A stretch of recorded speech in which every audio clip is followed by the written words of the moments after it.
प्रिय संस्कृत मित्राणी, नवा संस्कृत है। Welcome to fill form YouTube channel. आप सभी का यूट्यूब प्लेटफॉर्म पर हार्दिक हार्दिक स्वागत है। मैं नीदू चौधरी आप सभी को बहुत ही हार्टफुली थैंक यू कर रही हूँ कि आप सभी हमारे क्लास में आ रहे हो और अपनी जो प्रिपरेशन है वो अच्छे से कर रहे हो। हमारी एग्ज़ाम जो है बहुत ही नज़दीक आ रही है, तो सभी को बेस्ट विशेष। जो एग्ज़ाम्स है उसको क्रैक करनी है अच्छे से, ठीक है।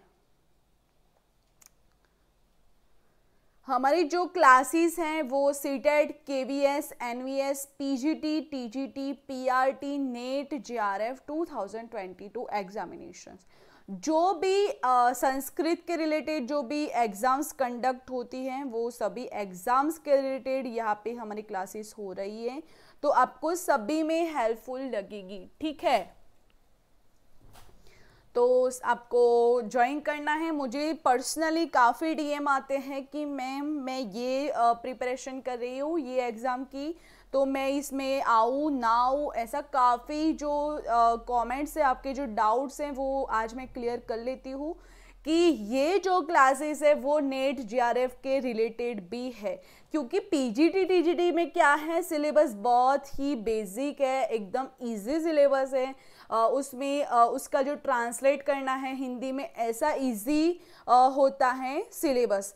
बट हम जो अभी सिलेबस जो कर रहे हैं वो बहुत डीप लेवल का है और बहुत हाई लेवल का है, और आपको नेट जेआरएफ में बहुत ही हेल्पफुल होने वाला है, ठीक है। तो सीटेट और केवीएस एनवीएस सभी एग्जाम्स को ध्यान में रखते हुए सभी जो टॉपिक्स है उसके केंद्र बिंदु लेकर हमने ये क्लास रखी है, तो आपको बहुत ही हेल्पफुल होने वाली है, ठीक है। तो फिर ये जनरल क्लासेस हैं और आज का जो क्लास नंबर है वो 23 है, और चलते हैं हम आगे। तो सभी को पता है हमारा जो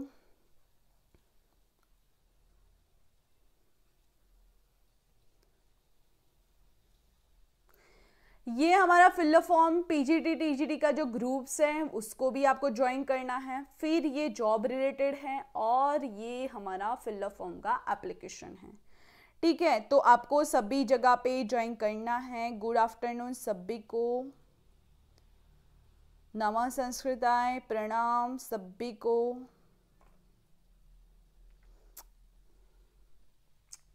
ये एप्लीकेशन जो है फिल फॉर्म की, इसमें आपको मॉक टेस्ट भी अवेलेबल करवा लिए हैं, तो आप अपनी जो प्रिपरेशन है उसको अच्छे तरीके से और भी बढ़िया तरीके से करो, ऐसी हमारी विशेष है आपके साथ।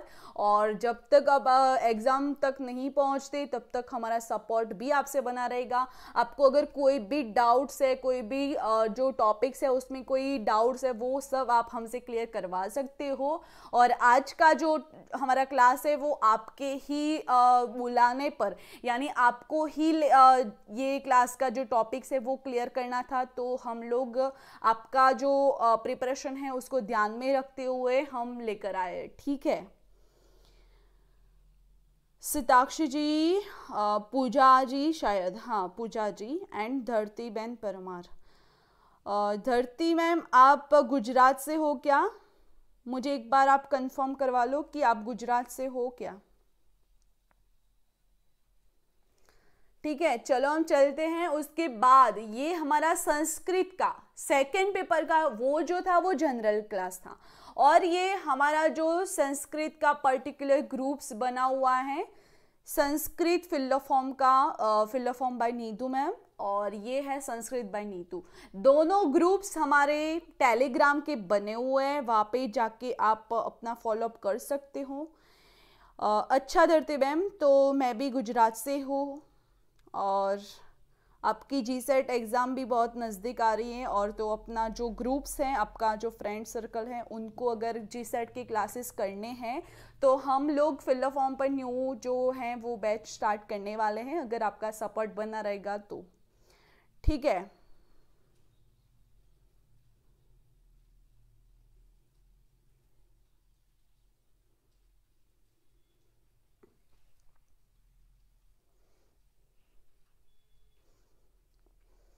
और ये हमारा संस्कृत बाय नीदू, इसमें आपको अलाउ किया हुआ है, तो अगर आपके जो कोई डाउट्स हैं तो आप उसमें क्लियर कर सकते हो। तो ये दोनों ग्रुप को आपको ज्वाइन करना होगा, और ये हमारा पर्सनल यूट्यूब चैनल है, उसको भी आप अगर चाहो तो सब्सक्राइब कर सकते हो। डेली के डेली जो थॉट हैं वो आपको यहाँ पे मिलते रहेंगे।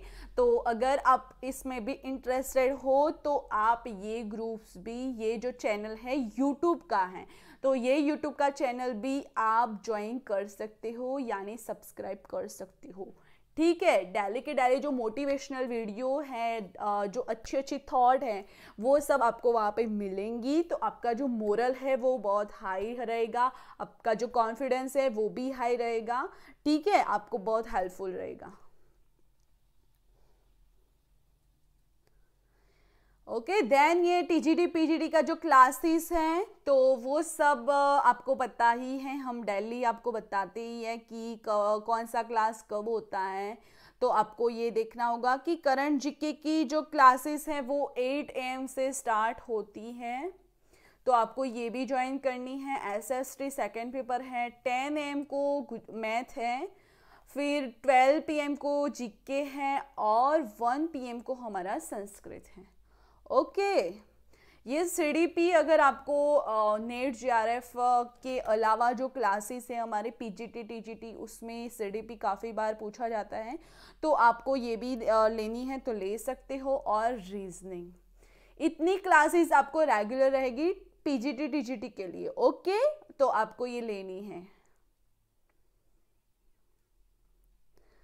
ये सीटेड बैच है हमारा, तो सीटेड बैच भी हमारा 15 अगस्त से ही स्टार्ट हो चुका था। उसमें भी आपको जो क्लासेस है वो मैथ लेना है, संस्कृत लेना है, सीडीपी लेना है और रीजनिंग लेना है। इतना सीटेड बैच में भी लेना है आपको। ठीक है, तो हमारी जो क्लास है वो सभी एग्जाम्स के रिलेटेड है। Good afternoon Ankita Mishra ji. सभी लोग अपना जो वीडियो है उसको लाइक कर लो, शेयर कर लो। अगर हमारे जो फ्रेंड्स हैं वो नहीं आए हैं तो उनको ये ग्रुप्स की जो लिंक्स हैं उन तक पहुंचा दो, ताकि वो सब लोग फटाफट से हमारी जो क्लास है उसमें आ जाए, ताकि उनकी जो प्रिपरेशन है वो भी अच्छे से हो जाए। ठीक है,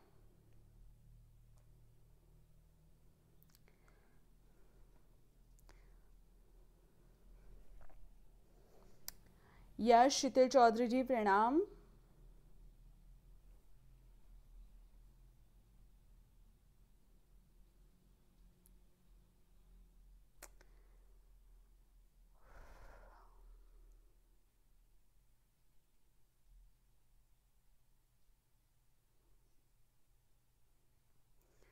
कर लिया, सभी लोगों ने लाइक कर लिया वीडियो को? अभी तक कितने लाइक हुए हैं बता दो मुझे फटाफट से। कौन बताएगा मेरा शेरो बच्चा, कौन बताएगा? फटाफट से जाके बता दो।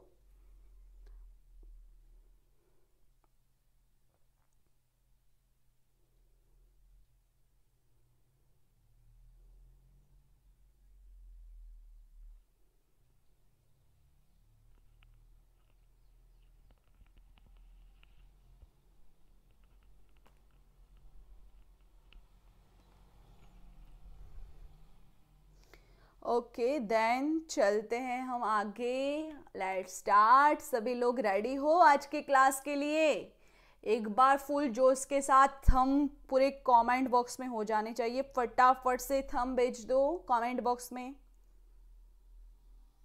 लाइव जो कमेंट है वहां पे थंब कर दो तो मैं चलती हूँ आगे।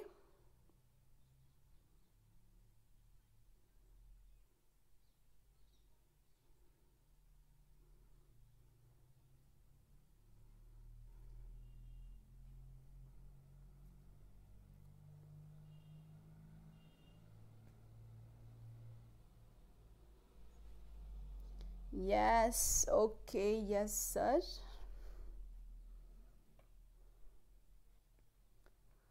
ओके ओके, चलो बताओ बच्चों कि हमने लास्ट कल जो क्लास पढ़ी थी उसमें क्या पढ़ा था, एक बार रिमाइंड करा लो।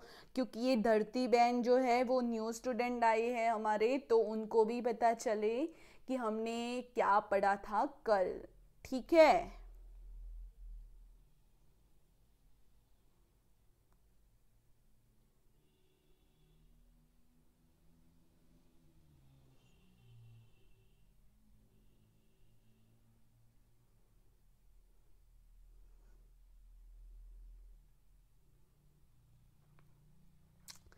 फटाफट से चलो बच्चों, फटाफट से चलो।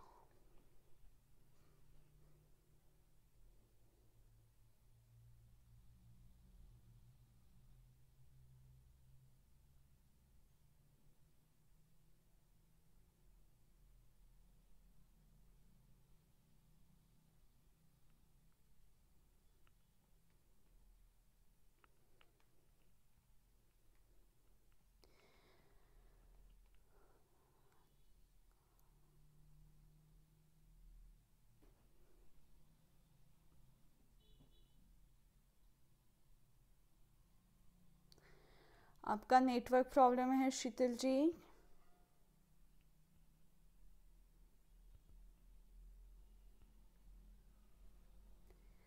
हमने कल जो क्लास थी हमारी, उसमें हमने जैनेन्द्र व्याकरण के बारे में देखा था, कैयट के बारे में देखा था और शाक्टायन के बारे में देखा था।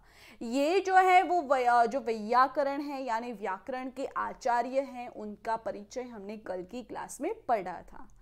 ठीक है, तो आज की क्लास क्या होने वाली है मुझे कौन बताएगा?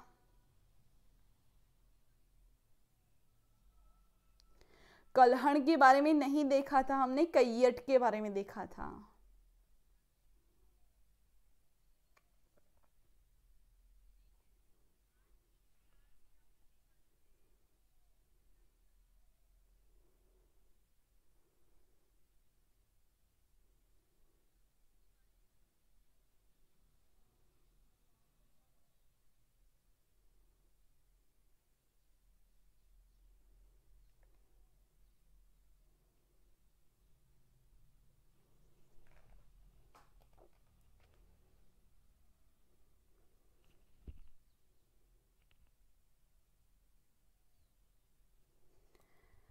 आज आपका फेवरेट टॉपिक जो है अभिलेख और शिलालेख, क्योंकि उसको आपको फेवरेट बनाना होगा, क्योंकि आपको इसमें ही दिक्कत हो रही है। जिसमें अगर आपको दिक्कत हो रही ना, उसको आप फेवरेट बना लो, सब काम छू हो जाएगा। ठीक है,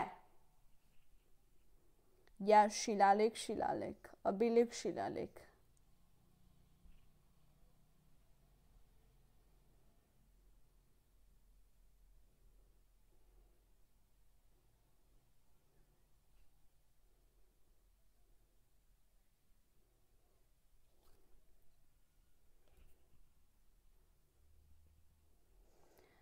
उसमें हम 7 क्वेश्चन सॉल्व कराएंगे, 1 to 7 क्वेश्चंस आपके, जो आज बिल्कुल बेसिक से डीप में नहीं जाएंगे। 2 दिन बाद हम डीप में जाएंगे, 2 दिन तो बिल्कुल उसका परिचय, उसकी जानकारी ही देखेंगे। ओके, तो पहले तो मुझे ये बताओ कि अभिलेख और शिलालेख में अंतर क्या है। उसके भी पहले मुझे ये बताओ कि अभिलेख क्या है।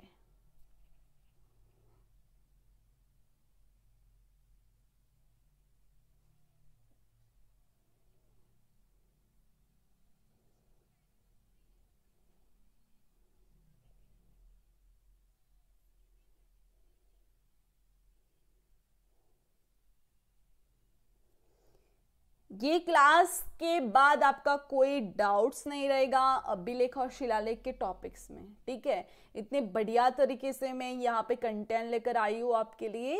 आज हम बिल्कुल बेसिक से जो 7 क्वेश्चंस है उसको सॉल्व करेंगे, और जो कल हैं वो उसको थोड़ा डीप पर जाएंगे, परसों उससे भी ज़्यादा डीप पर जाएगी। ठीक है, तो आपका एक एक पॉइंट जो है वो क्लियर करना है हमें।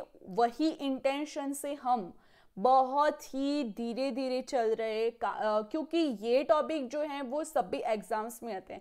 चाहे आप एंट्रेंस, पीएचडी के एंट्रेंस एग्जाम देने के लिए जाओगे, वहां पे भी आपको ऐसे क्वेश्चंस मिलेंगे। ठीक है, तो आपको ये टॉपिक बहुत क्लियर करना है।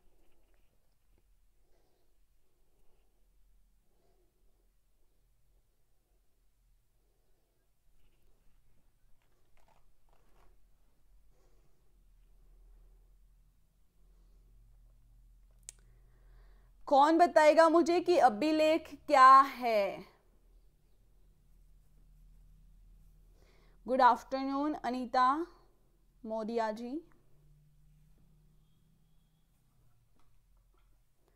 कौन बताएगा? फटाफट से बच्चों, फटाफट से चलो ताकि हम लेट ना हो जाए। 15 मिनट वैसे ही निकल गए। ये हमारा फर्स्ट क्वेश्चन है। आपका जो फीडबैक है ना, वो अगर फास्ट आता रहेगा, आपका रिप्लाई फास्ट आता रहेगा, तो हम लोग कोऑपरेट करके पढ़ेंगे एक दूसरे को। मैं क्वेश्चंस पूछूंगी, आप आंसर दोगे। अगर आपको नहीं आता तो आप बता दो कि मैम हमें नहीं आता है, तो हम क्लियर करवाएंगे ना। थोड़ी देर रुक रहे तो रुकते नहीं हम लोग।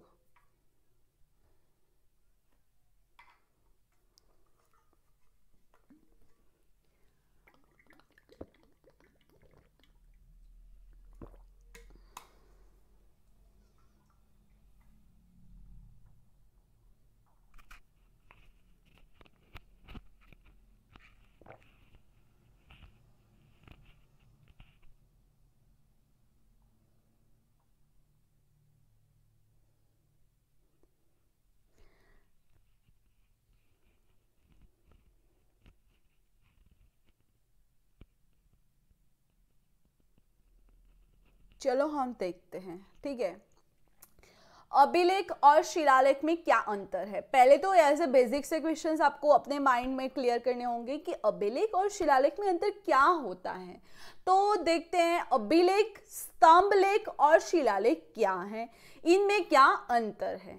स्तंभ लेख वे लेख है जिसको किसी खुले हुए स्थान पर पत्थर पर उत्कीर्ण किया जाता था। यानी खुला जो स्थान है उस पर पत्थर पर उसको लिखा हुआ जाता है, यानी उत्कीर्ण किया जाता था। ये है स्तंभ लेख, ठीक है, ये लेख बोले जाते हैं। शिला मतलब सील।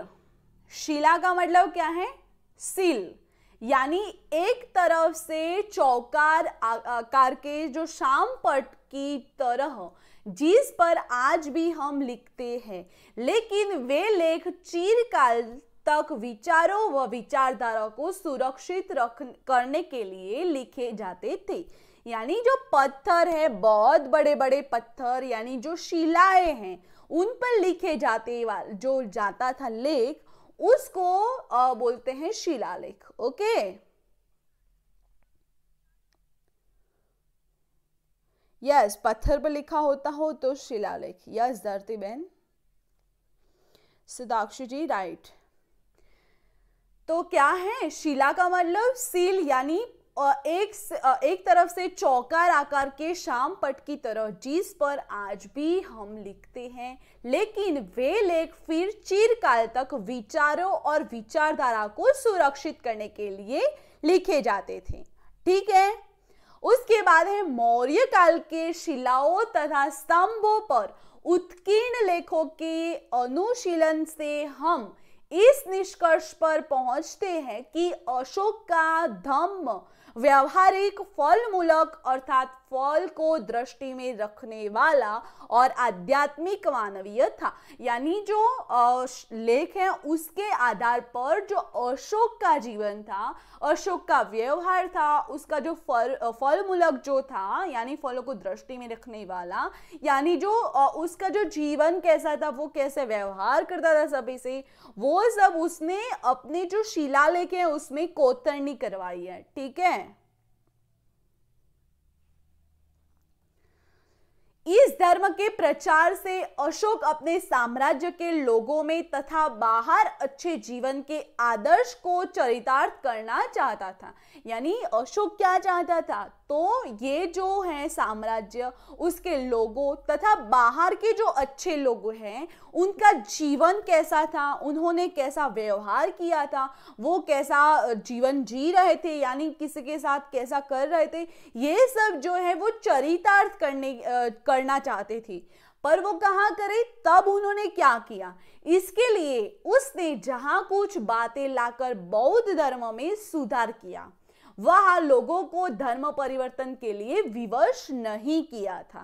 वो खुद जो बौद्ध धर्मी थे, उन्होंने जो बौद्ध धर्म के जो सुधार के लिए, लोगों को धर्म परिवर्तन के लिए कोई विवश नहीं किया था। अगर वो खुद अपने आप से बौद्ध धर्म को अपनाना चाहता है तो वो अपना सकता है, यानी उसमें कोई जबरदस्ती या दबाव में किसी को धर्म परिवर्तन नहीं करवाया था। ठीक है।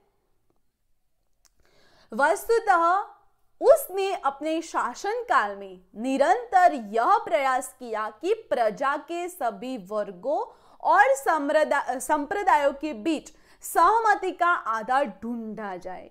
क्या? तो शासन काल में निरंतर यह प्रयास किया उसने कि प्रजा के सभी जो वर्ग है और संप्रदाय के बीच में जो सहमति का जो आधार है वो ढूंढा जाए, सामान्य आधार के अनुसार नीति अपनाई जाए। क्या अपनाया जाए? नीति से अपना जो व्यवहार आचार जो है वो अपनाया जाए। ठीक है। उसके बाद दूसरा क्वेश्चन ये है कि लेख और अभिलेख में क्या अंतर है। मुझे कौन बताएगा कि लेख क्या है और अभिलेख क्या है? हमने अभी ही बताया कि अभिलेख क्या है, तो लेख और अभिलेख के बीच में क्या डिस्टेंस है, मुझे कौन बताएगा फटाफट से।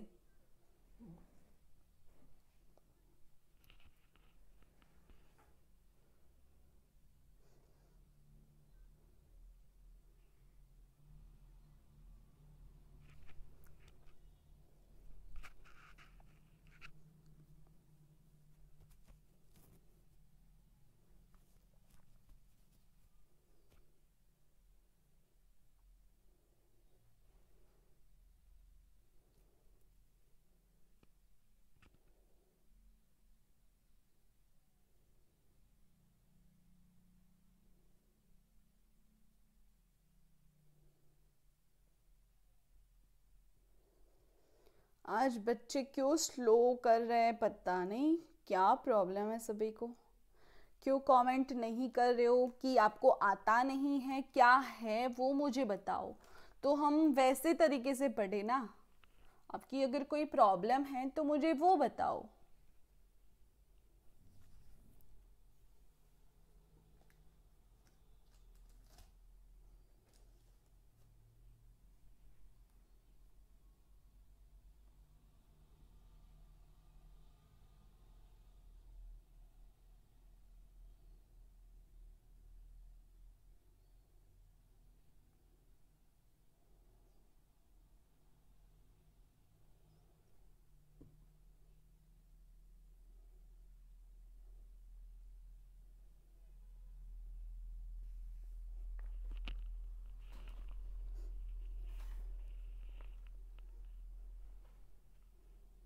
नहीं पता? अच्छा तो बता देते ना, मैं बता देती हूँ।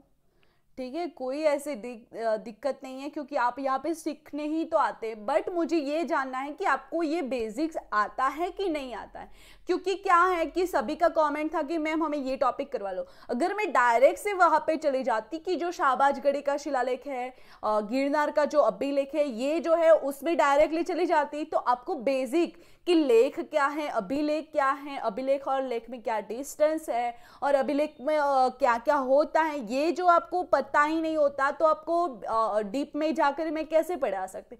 इसीलिए मैं आज बेसिक से ही लेकर आई हूँ। ठीक है। हेलो अनु जी, गुड आफ्टरनून। तो देखते हैं लेख।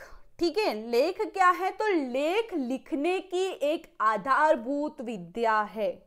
क्या? लेख यानी हम लिखते हैं, उसकी एक आधारभूत विद्या है, जिसमें लेख को लिखने वाला अर्थात लेखक किसी भी विषय पर अपने मन के विचारों को सविस्तार लिखता है।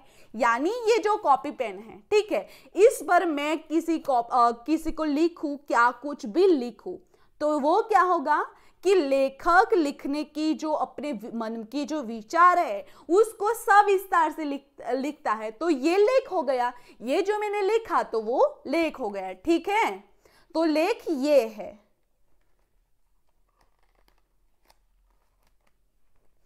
ठीक है, ये लेख है। इसमें क्या होता है कि आदि, अंत और मध्यम तीनों ही होता है। ठीक है, आदि यानी प्रारंभ, मध्य का स्थान और अंत का स्थान, तीनों इसमें आते हैं। ठीक है, लेख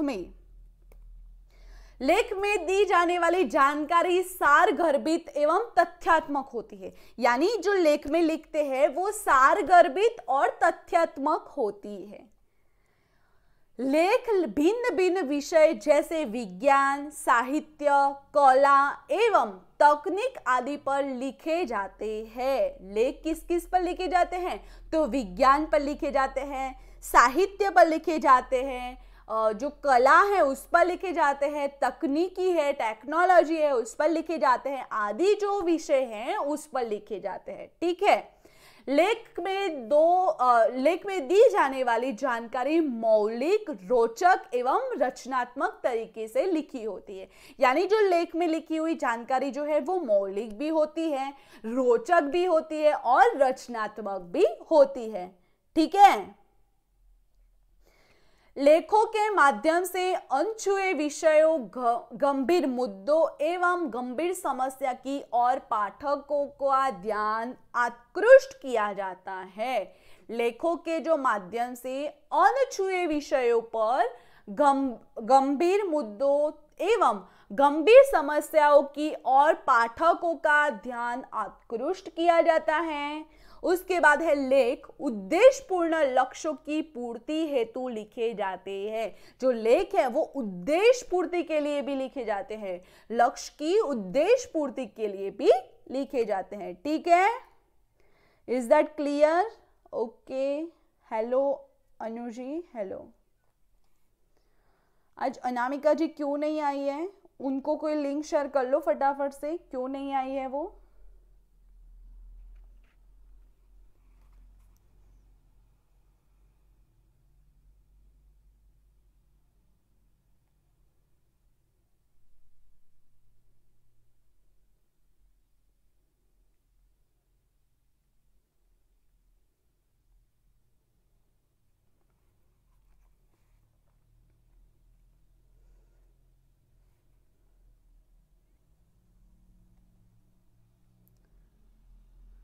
ओके, चलते हैं हम आगे। दूसरा था लेख और अभिलेख। तो अभिलेख के बारे में देखते हैं। तो क्या है? तो किसी विशेष महत्व अथवा प्रयोजन के लेख को अभिलेख कहा जाता है। अभिलेख क्या है? तो विशेष महत्व वाला और प्रयोजन के हेतु लिखा हुआ, क्या? कोई महत्वपूर्ण और प्रयोजन हेतु लिखा हुआ लेख को अभिलेख कहते हैं। ओके। यह सामान्य व्यावहारिक लेखों से भिन्न होता है। यानी हमने जो लेख देखे, विज्ञान, साहित्य, कला, उस पर जो लेख लिखे, वो लेख से ये अभिलेख भिन्न होता है। ठीक है। ऐसे लेख जो किसी धातु, प्रस्तर तथा किसी कठोर वस्तु पर लिखे गए हैं। ठीक है। लेख कहाँ पे लिखे जाते हैं? कोई धातु पर लिखते हैं, प्रस्तर पर लिखते हैं, किसी कठोर धातु यानी वस्तुओं पर लिखते हैं, और जो प्रचार के लिए स्मृति एवं विज्ञप्ति हेतु उत्कीर्ण किए गए हो। ठीक है। समझ में आ रहा है सभी को? एक बार थम करो तो हम आगे चलते हैं।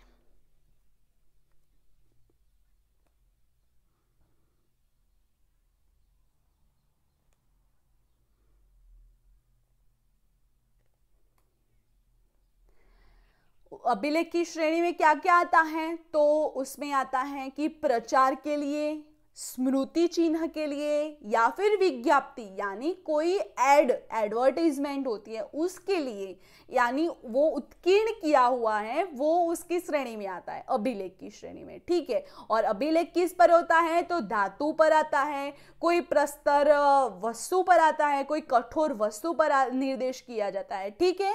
ये आपको याद रखना होगा।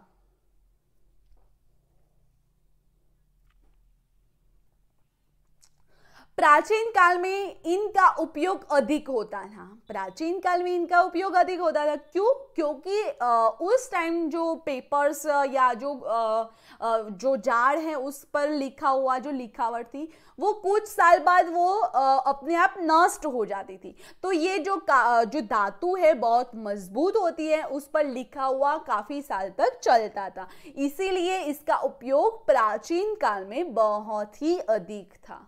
ठीक है। उस समय शासक पत्थरों तथा शिलाओं पर अपने जो संदेश आदेश उत्कीर्ण करवाते थे। उस समय में क्या शासक काल में जो होते हैं वो शासक, वो पत्थरों एवं शिलाओं पर अपने संदेश या आदेश उत्कीर्ण करवाते थे, जिससे लोग इसे देख सके और पढ़ सके। ठीक है,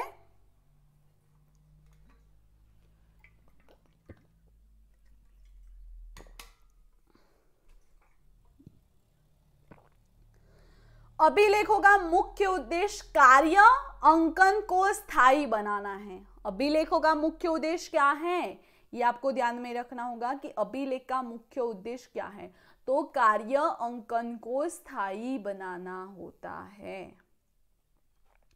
अतः घटनाओं एवं कृतियों के स्मारक रूप में अनेक अभिलेख पाए जाते हैं, यानी किसी के स्मारक के रूप में या घटनाओं के रूप में काफी अभिलेख पाए जाते हैं। वो उसका जो टेबल है, उसका जो लिस्ट आउट है, वो हम कल या परसों पढ़ेंगे, पर ये अभी बिल्कुल बेसिक जो इंफॉर्मेशन है वो आपको देखनी है। ठीक है, मध्यकाल में सम्राट अशोक द्वारा बौद्ध धर्म के प्रचार प्रसार हेतु लिखवाए गए अभिलेख अति प्रसिद्ध है, यानी अशोक के जो शिलालेख अभिलेख है वो बहुत ही प्रसिद्ध है। क्यों? क्योंकि बौद्ध धर्म का प्रचार और प्रसार, ठीक है, उसके हेतु लिखवाए हुए अभिलेख जो है वो बहुत प्रसिद्ध है। आधुनिक समय में भी अभिलेखों का उपयोग किया जाता है, यानी अभी भी अभिलेखों का जो उपयोग है वो किया जाता है। कोई पत्थर पर कोतरनी करके या कोई सेंटेंस लिखकर या ऐसा कुछ है, वो अभी भी किया जाता है। ठीक है, अभिलेख क्या होते हैं, ये किस चीज की जानकारी देते हैं, यहाँ पे आप देख सकते हो। मैं अभिलेख का जो है वो लेकर आई हूँ इमेज। तो यहाँ पे जो अभिलेख है वो हर्षनाथ मंदिर सौकार वहां का है, उस पर लिखा हुआ है कि ये क्या है, उसका निर्देशन क्या है, ये सब जो है उसमें बताया गया है। ठीक है, तो आप देख सकते हो, अभिलेख को देख लो, पहले 1 मिनट तक देखो, अच्छे से देखो कि क्या क्या है अभिलेख में, उसकी डिजाइन कैसी है, उसमें लिखावट कैसी है, वो सब देखो, आप अच्छे से देखो।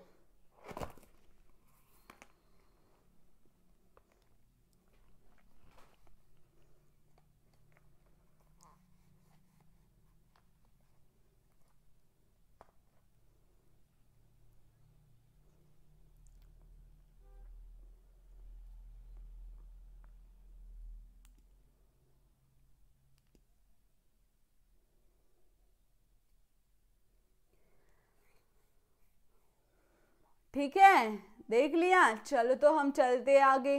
प्राचीन काल में राजा महाराजा अपने इतिहास को हमेशा के लिए जीवित रखने के लिए अभिलेख बनवाते थे।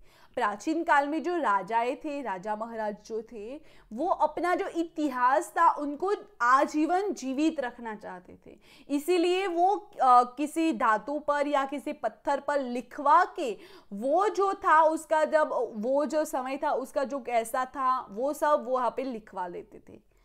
ठीक है, यह अभिलेख पत्थरों या धातु जैसे ठोस वस्तुओं पर बनते हैं, यानी कठिन जो बारे है कि जिस पर कोई समय काल तक उस पर कोई चेंजेस नहीं होता, यानी उस पर कोई लिखावट है वो नष्ट ना हो जाए, वैसे ध्यान में रखते हुए वो धातु और जो ठोस पदार्थ है उस पर करवाते थे।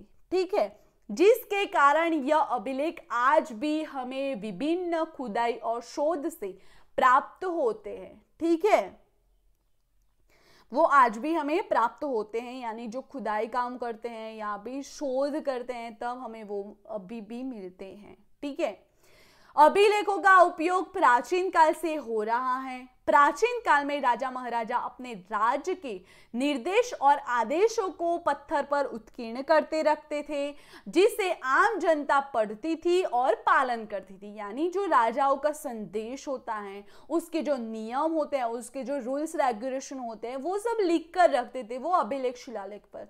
तो वो जो प्रजा थी राजा की, वो उस पर देखकर वैसा व्यवहार करती थी, उसको क्या करना चाहिए क्या नहीं करना चाहिए, उसको कैसे पालन करना चाहिए, वो सब उसके आधार पर चलता था। ठीक है, आधुनिक समय में भी अभिलेख का उपयोग किया जाता है। किसी विशेष उद्देश्य के लिए लिखे गए लेख को अभिलेख कहा जाता है। अभिलेख सामान्य लेख से भिन्न होते हैं। अभिलेखों का प्रचार स्मृति या विज्ञप्ति के उद्देश्य से किसी ठोस धातु या पत्थर उत्कीर्ण किया जाता है। कागज, कपड़ा या किसी कोमल वस्तु पर लिखे हुए लेख जो है वो उसके अंतर्गत में नहीं आते हैं, क्योंकि कागज का जो टुकड़ा है, कापड़ का टुकड़ा है या फिर कोमल जो वस्तु पर लिखे गए जो होते हैं वो नष्ट हो जाता है, 1-2 साल बाद उसमें कुछ हो जाता है। जो कागज है वो थोड़ा उस पे जो लिखा हो तो वो थोड़ी ऐसी हो जाती है, कपड़ा है तो वो फट जाता है, ऐसा होता था। यानी कोमल वस्तुओं पर वो नहीं लिखे जाते, यानी वो अभिलेख के अंतर्गत नहीं आते हैं। इन्हें इस हस्तलेख कहा जाता है। यानी कागज, कापड़ और कोमल वस्तु पर लिखे हुए लेख को क्या कहा जाता है? ये क्वेश्चन आपका यहां से भी बन गया कि हस्तलेख किसे कहा जाता है।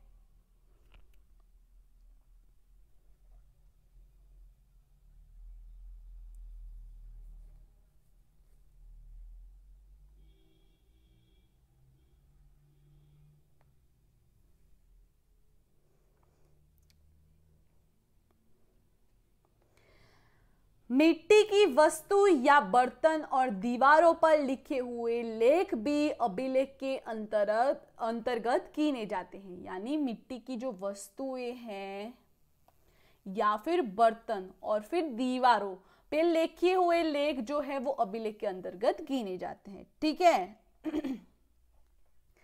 भारत में अभिलेख पत्थर, चट्टानें, शिला, मूर्तियों की पीठ, मंदिर की दीवार, स्तंभ आदि पर मिलते हैं। भारत में अभिलेख कहाँ पे मिलते हैं? तो पत्थर पर मिलते हैं, बड़ी सी चट्टान होती है तो चट्टाने पर मिलते हैं, कोई शिला हो गई तो शिला पर होते हैं। फिर मूर्ति जो है, मूर्ति की जो पीठ होती है, मूर्ति की जो पीठ है उसके जो पीछे का जो भाग है वो मंदिर की दीवार पर, और फिर स्तंभ जो है उस पर मिलते हैं। ठीक है। मिस्र में अभिलेख के लिए बहुत कठोर पत्थर का उपयोग किया जाता था और यूनान में इसके लिए संगमरमर का उपयोग किया जाता था। यहां से भी क्वेश्चंस बन सकते हैं कि मिस्र में अभिलेख के लिए किसका उपयोग किया जाता है? तो कठोर पत्थर का। फिर यूनान में किसका उपयोग किया जाता था? तो संगमरमर का। ठीक है, ये ध्यान में रखना होगा बच्चों, यहां से क्वेश्चंस आते हैं तो आपको ध्यान रखना होगा। हस्तलेख कहा जाता है। यस, यद्यपि मौसम के प्रभाव से संगमरमर पर लिखे गए अक्षर धीरे धीरे फीके पड़ जाते हैं। यानी जो मौसम का प्रभाव है, यानी बारिश है, ऐसा कुछ है, तो संगमरमर पर जो लिखे हुए लेख है उसके जो अक्षर है वो धीरे धीरे फीके पड़ जाते हैं। ठीक है, बट यूनान में संगमरमर का और मिस्र में कठोर पत्थर का, ये आपको याद रखना होगा। प्रारंभ के दिनों में अभिलेख इतने सुंदर नहीं थे, लेकिन बाद में कई सालों के प्रयासों के बाद यह धीरे धीरे आकर्षित और सुंदर बनते गए। इनके अक्षरों की आकृति और जो शैलियां हैं वो भी अभिलेख के तिथि क्रम को निश्चित करने में सहायता मिलती है। यानी ये क्या है? तो पहले ये सुंदर नहीं थे, बाद में ये कई सालों तक प्रयास किया, उसके बाद वो धीरे धीरे आकर्षित होने लगे। ठीक है, ये तो है, बट यहां से आपको देखना है कि इनके जो अक्षरों की जो आकृति है और शैली है, यानी लिखने की शैली कैसी है, उसकी आकृति कैसी है, उसके जो अक्षर है वो किस रीति से लिखे हुए हैं, उसमें कौन सी लिपि का प्रयोग किया जाता है, तो वो लिपि के आधार पर वो अभिलेख कितना प्राचीन है उसका अनुमान किया जाता है, यानी उसकी समय अवधि बताई जाती है। ठीक है, हाउ इज द जोश, फटाफट से बताओ ताकि हमारी और भी क्लास हैं तो हम फटाफट से चलें।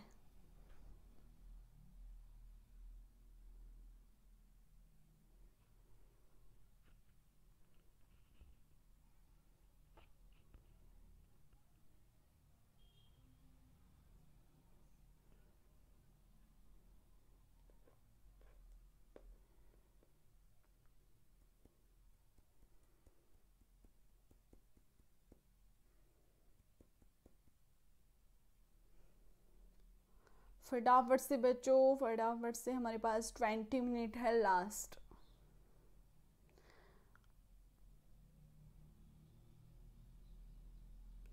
सुपर रितु जी, थम, वेरी गुड।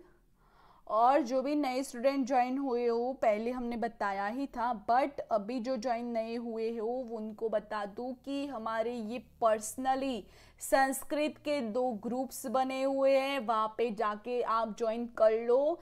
जो दारा मैम है कि धरती मैम है, धरती मैम है, धरती मैम, तो आप भी ज्वाइन कर लो ताकि आप यहाँ पे हमसे डायरेक्टली कांटेक्ट कर सकते हो और उसमें आपका जो डाउट्स है वो भी आप क्लियर कर सकते हो। ओके, सुपर से भी ऊपर, very good Anu ji, very good.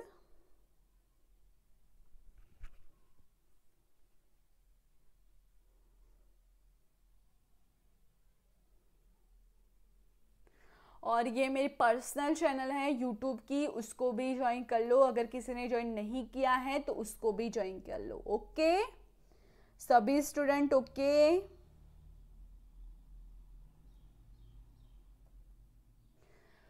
फिर आगे का क्वेश्चंस ये है, क्वेश्चंस नंबर 4 कि शिलालेख क्या है और यह किस प्रकार लिखा जाता है। हमने अभिलेख देखा, अब शिलालेख क्या है और वो किस प्रकार लिखा जाता है। किसी को बताना है तो वो बता सकता है, मैं 1 मिनट तक रुकती हूँ। यहां से कॉपी करके मत बताना, बट अपना जो आपको पता है वो ही बताना कि शिला क्या है, शिलालेख क्या है। ठीक है,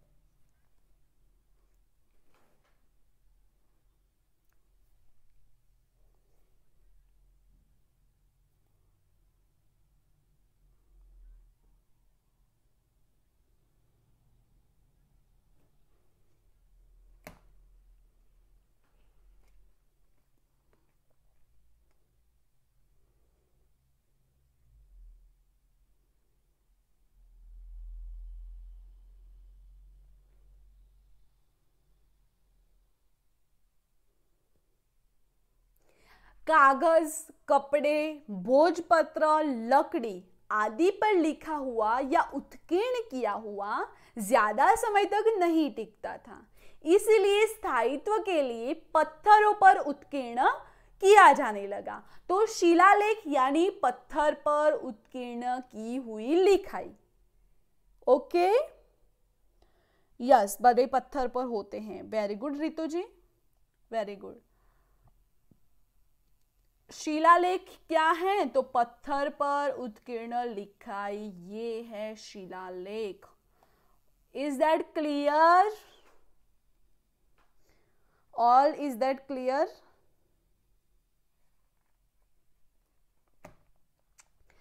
उसके बाद किला और दुर्ग में क्या अंतर है, किला और दुर्ग में क्या अंतर है। वैसे तो किला और दुर्ग एक ही लगता है, सभी को एक ही लगता है, बट उसमें क्या अंतर है मुझे ये बताओ।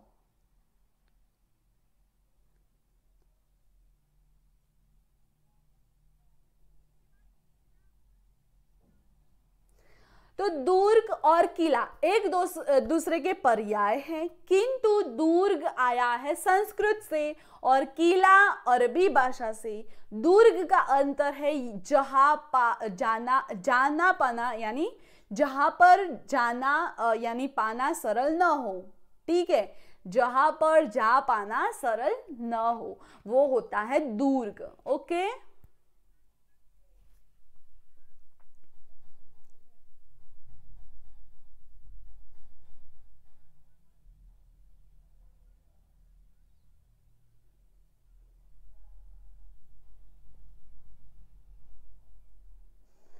किला अरबी भाषा से आया है, किंतु इसकी अरबी भाषा में व्युत्पत्ति संदिग्ध है। बहुत संभव है कि यह शब्द पुरानी फारसी भाषा के शब्द कलात अरबी में गया है, जिसका अर्थ है कोट में बसा नगर, कोट में बसा हुआ नगर। ओके, इस फारसी भाषा के शब्द का संबंध अवेस्ता कथा से किया जाता है, जिसका अर्थ ढका हुआ, सुरक्षित रखना, रखने का स्थान ऐसा होता है। ठीक है, इसका अर्थ क्या होता है? ढका हुआ या फिर सुरक्षित रखने वाला, ये सब होता है। ठीक है, इस संस्कृत भाषा के शब्द चतति अपने आप को छिपाना, चतति का मतलब क्या है? अपने आप को छिपाना, से संबंध माना जाता है। ज्ञात रहे संस्कृत में चैत्य, किंतु यह भी हो सकता है कि किला अक्कादी एक सेमेंटिक भाषा के कलहो से पुरानी फारसी में आया हो। इसका सामान्यर्थ शब्द गढ़ के बारे में भी लगे हाथ जान लेते हैं। पहले आपको ये ध्यान रखना होगा कि चैत्य क्या है, किला क्या है, ये सब आपको ध्यान रखना होगा। ये जो आया है उसका सामानार्थ जो शब्द है गढ़, उसके बारे में भी हम हाथों हाथ जान लेते हैं कि गढ़ शब्द जो है वो प्राकृत यानी गढ़ से आया है, और यह संस्कृत में गृढ़ जिससे गृह शब्द संबंधित से बना है। अवेस्ता भाषा में यह शब्द गरद के रूप में था, और एक पर्याय है कोट, जो शौरसेनी प्राकृत के कोटट और संस्कृत के कोटट से आया है। इसका संबंध कुटी, कुटी आपको पता है कुटिया किससे बोलते हैं?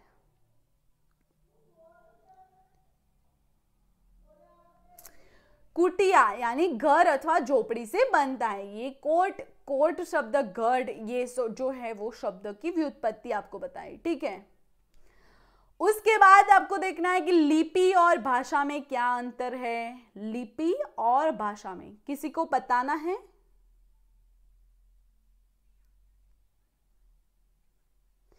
राजा की सुरक्षा के लिए किले बनाए जाते थे। यस, पत्थरों या गुफाओं के दीवारों पर उत्कीर्ण। यस,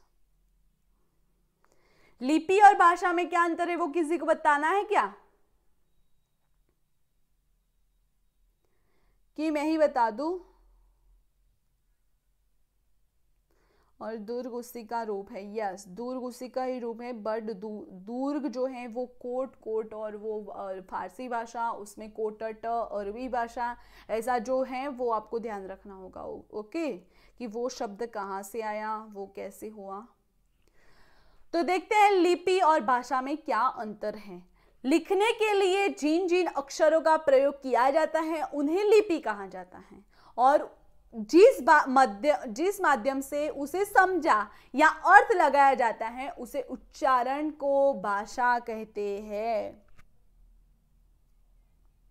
लिखने के ढंग को लिपि कहते हैं। यस, जैसे लिखते हैं वो लिपि, और वो जो लिखा हुआ है वो समझा और बोला जाए यानी उच्चारण किया जाए वो भाषा। ठीक है, ये दोनों अलग है, लिपि और भाषा अलग है। ओके, उदाहरण के माध्यम से हम आसानी से समझते हैं कि एग्जाम्पल दिया हुआ है, यहाँ पे एग्जाम्पल है, आप सही में मतलब मत समझ लेना, बट एग्जाम के रूप में है। ठीक है, एग्जाम्पल है। पहला है कि कुत्ता भौंक रहा है। लिपि इसमें क्या है? देवनागरी है, यानी वो लिखा हुआ है वो देवनागरी में लिखा हुआ है। ठीक है, पर उसकी भाषा क्या है? कुत्ता भौंक रहा है, ये हिंदी है। ठीक है, भाषा इसकी हिंदी है, बट लिपि क्या है? तो देवनागरी है। ओके। उसके बाद है कुत्ता भौंक रहा है। लिपि क्या है? वो इंग्लिश में हिंदी ही लिखा है बट इंग्लिश में लिखा है, यानी वो लिपि को क्या बोलते हैं? रोमन लिपि। ठीक है, और भाषा क्या है? हिंदी है। ओके, जैसे हम आजकल जो टाइपिंग करते हैं, hello ma'am, how are you students, ऐसे जो लिखते हैं, हाउ आर यू तो वो तो इंग्लिश में हो गया, बट वो क्या है कि जो अभी आप जो लिख रहे हो कि जो भी है वो क्या है, अनु मैम ने जो लिखा है वो हिंदी ही लिखा है, बट उसमें भाषा जो है वो देवनागरी है, और रितु मैम जो है, सताक्षी मैम है, उन्होंने जो लिखा हुआ है वो जो है भाषा वो जो लिपि है वो रोमन है। ओके, समझ रहे हो सभी स्टूडेंट? हिंदी में लिखा हुआ उसकी लिपि देवनागरी होती है और भाषा हिंदी होती है। कुत्ता भौंक रहा है, सेम यही बात लिखी है बट ये इंग्लिश शब्द से लिखी है, तो इसका इंग्लिश में ट्रांसलेट किया हुआ है, तो ये इंग्लिश शब्द जो है वो रोमन लिपि है और उसकी भाषा जो है वो हिंदी है। फिर इसको इंग्लिश में क्या बोलते हैं? Dog is barking. क्या बोलते हैं? Dog is barking. तो ये है इंग्लिश बट लिखा किस लिपि में है? देवनागरी, और भाषा क्या है? अंग्रेजी। ठीक है, और ये क्या है? डॉग इज बार्किंग, यही सेम टू सेम बात लिखी है बट इसकी लिपि क्या है? तो रोमन है और भाषा अंग्रेजी है। समझ गए सभी स्टूडेंट? ये हमारा जो भाषा विज्ञान है उसमें भी आता है, तो आपको ये अच्छे से ध्यान रखना होगा। देवनागरी, रोमन, हिंदी जो भाषाएं हैं वो कैसे लिखी जाती हैं, उसमें कौन सी लिपि का प्रयोग किया जाता है, वो सब आता है। ठीक है,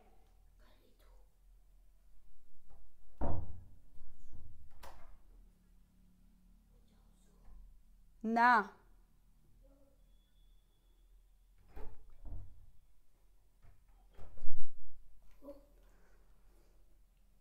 थो भी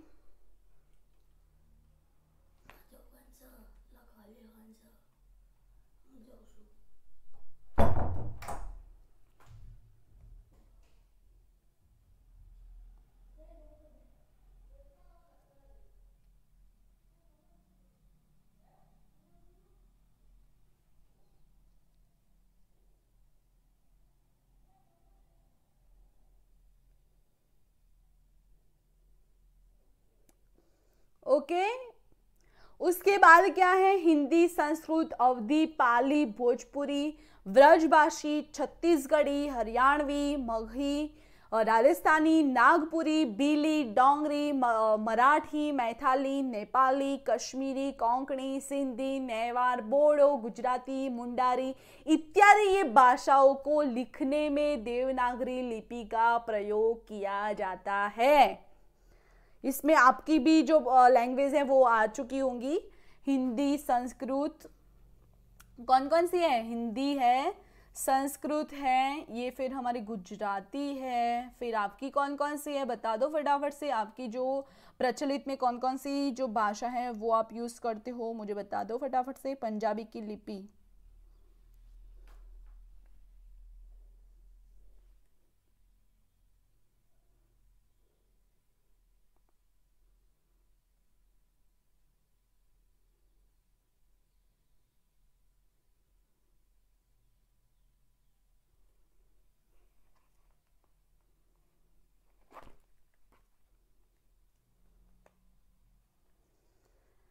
कौन कौन सी भाषाएं हैं वो आपकी है, बताना है मुझे आपको।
आपकी लिपि आपकी जो भाषा है वो कौन कौन सी है, आप कौन से स्टेट से हो तो आपकी भाषा कौन सी है वो बतानी है आपको मुझे। हाँ, वो पंजाब की जो है वो गुरुमुखी लिपि है, बट आप कौन से स्टेट से हो और कौन से आपकी जो लैंग्वेज है वो मुझे बताना है।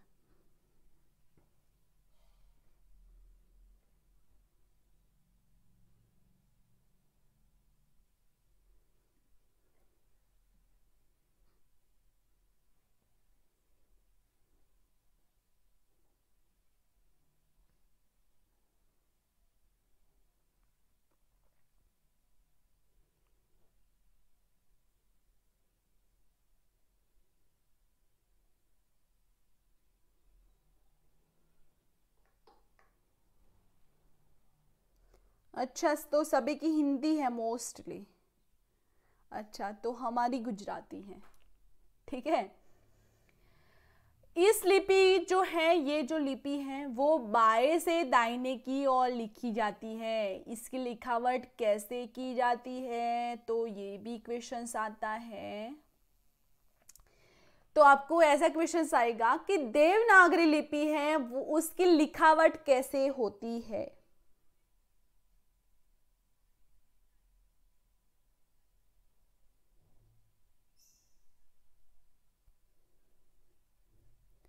ठीक है, देवनागरी लिपि जो है वो बाएं से दाहिने की ओर लिखी जाती है। ठीक है।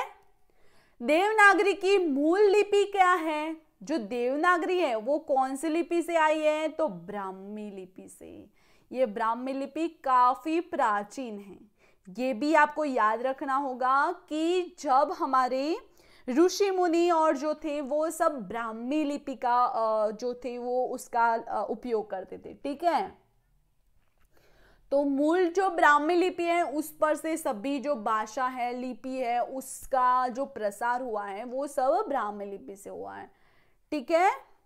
उसके बाद लास्ट क्वेश्चन है कि रुद्रदामन की जो विजयों का उल्लेख किस अभिलेख में मिलता है। रुद्रदामन है, उनके विजय, जब उन्होंने विजय किया युद्ध में तो उसका उल्लेख किस अभिलेख में मिलता है।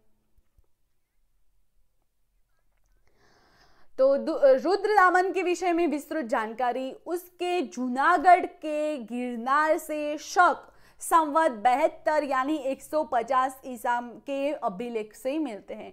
अगर ये शिलालेख देखना हो आपको तो आपको आना होगा गुजरात।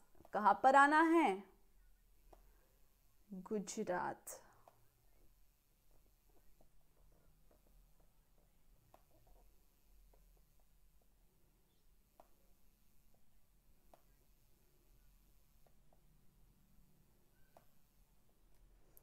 ओके, ये हमारे गुजरात में है। यस, बहुत से अभिलेख जो हैं वो ब्राह्मी लिपि में मिलते हैं। 2 भाषा हैं जिसके दाएं से बाएं लिखे जाते हैं। यस, ठीक है। ये कहाँ पे है, रुद्रदामन का जो गिरनार का शिलालेख है। ऐसा भी क्वेश्चन आता है कि रुद्रदामन का गिरनार शिलालेख कहाँ पे है। सॉरी, गिरनार तो मैंने ही आपको आंसर दे दिया, बट ऐसा होता है कि रुद्रदामन का जो अभिलेख है वो कहां पर है। ऐसा बेसिक सा क्वेश्चंस भी आता है।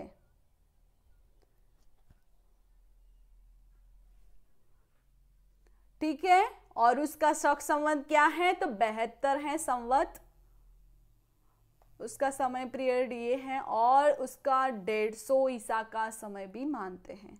रुद्रदामन के जूनागढ़ अभिलेख से उसके साम्राज्य के पूर्वी एवं पश्चिमी मालवा द्वारका के आसपास के क्षेत्र, सौराष्ट्र, कच्छ, सिंधु नदी का मुहाना, उत्तरी कोंकण आदि तक विस्तृत होने का उल्लेख मिलता है। नवा संस्कृताय अनामिका जी, क्यों लेट हो गए। अच्छा, आपका घर का कुछ काम आ गया था। ओके, बट आप क्लास देख लेना क्योंकि आपका भी मन था कि आप ये पढ़ो। ठीक है। तो रुद्रदामन का जो जूनागढ़ का जो अभिलेख है वो साम्राज्य के पूर्वी एवं पश्चिमी मालवा द्वारका के आसपास के जो क्षेत्र हैं द्वारका किसकी नगरी है? श्री कृष्ण की नगरी है द्वारका। तो द्वारका के आसपास के क्षेत्र सौराष्ट्र, कच्छ, सिंधु नदी का मुहाना, उत्तरी कोंकण आदि तक विस्तृत होने का उल्लेख मिलता है। ओके, नेक्स्ट क्लास हमारा अभिलेख की जानकारी होगा। ये हमने 7 क्वेश्चंस देखा बिल्कुल बेसिक से, और आपको नेक्स्ट क्लास अभिलेख की जानकारी पर मिलेगी जो कि कल होंगी। ओके, नोट्स आपको हमारी वेबसाइट पर मिल जाएंगे, और टीजीटी पीजीटी का जो क्लासेस हैं उसका टाइमिंग आप देख सकते हो। ये सीटेट बैच का भी टाइमिंग है, और फीडबैक आपको ये क्लास पर्टिकुलर ये क्लास कैसा लगा उसका कमेंट आपको कमेंट बॉक्स में करना है। ओके सभी लोग, फॉर मोर इन्फॉर्मेशन के लिए सारे सोशल मीडिया अकाउंट्स यहाँ पे दिए हुए, वहाँ पे जाके आप फॉलो अप कर सकते हो। आज के लिए इतना ही। Thank you for watching this video. Have a nice day, take care, नमः संस्कृताय। बाय स्टूडेंट्स, अपनी प्रिपरेशन अच्छे से करो क्योंकि बहुत ही जल्द हमारे एग्जाम्स आ रहे हैं। ओके